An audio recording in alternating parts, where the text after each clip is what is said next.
Bismillahirrahmanirrahim. Assalamualaikum warahmatullahi wabarakatuh. Perkenalkan, nama saya Siti Alfi Khairun Nafi'ah, NIM E2019-2192. Saya dari kelas Ekonomi Syariah 5 semester 4, Prodi Ekonomi Syariah, Fakultas Ekonomi dan Bisnis Islam. Nah, baik, di sini saya akan memberi tanggapan, yaitu tentang sejarah peradaban Islam sebagai ilmu, di mana tugas ini dari mata kuliah Peradaban Islam dan Islam Nusantara dari Bapak Dr. Abdul Wadud Hafiz LC.MEI. Nah, dalam pembahasan pengertian sejarah peradaban Islam ini terdapat 3 konsep utama yang perlu dijelaskan terlebih dahulu. Nah, yaitu sejarah. Nah, konsep utama peradaban dan Islam. Nah, ketiga konsep tersebut pada gilirannya perlu dipahami sebagai suatu kesatuan konsep sejarah dan peradaban Islam. Yang pertama yaitu pengertian sejarah. Nah, secara etimologis, pengertian sejarah yang sering dikatakan berasal dari kata syajarah. Nah, artinya pohon kehidupan, yang mana dalam bahasa Inggris disebut historis. Nah, sebuah kata yang lebih populer untuk menyebut sejarah sebagai ilmu pengetahuan.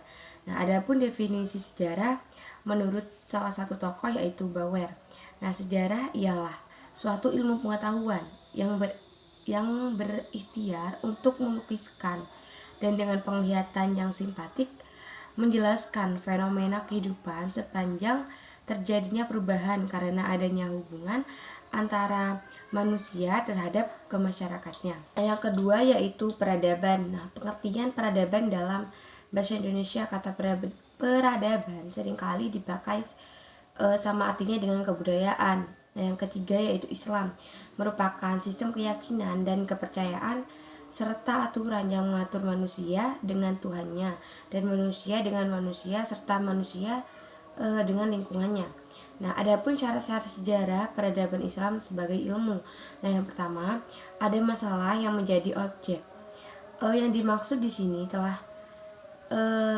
kejadian-kejadian di masa lalu yang menimbulkan perubahan dalam kehidupan manusia. Kejadian itu merupakan hubungan sebab akibat. Nah, yang kedua yaitu metode sejarah adalah cara menangani bukti sejarah-sejarah, menghubungkannya serta memastikannya dengan bukti tentang asal-usul. Nah, yang ketiga tersusun secara sistematis.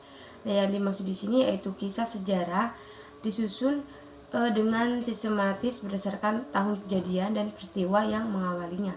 Nah, yang keempat menggunakan pemikiran yang rasional. Nah, yaitu kebenaran fakta sejarah diperoleh dari penelitian sumber sejarah yang dikumpulkan dengan menggunakan rasio. Nah, yang kelima yaitu kebenarannya bersifat objektif. Nah, karena dalam menyusun kisah sejarah harus berdasarkan fakta yang ada.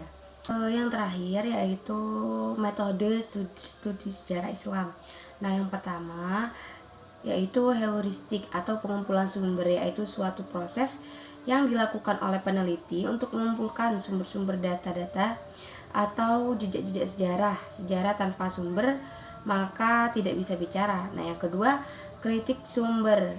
Nah, ini adalah suatu kegiatan untuk meneliti sumber-sumber yang diperoleh agar memperoleh kejelasan apakah sumber tersebut autentik atau tidak.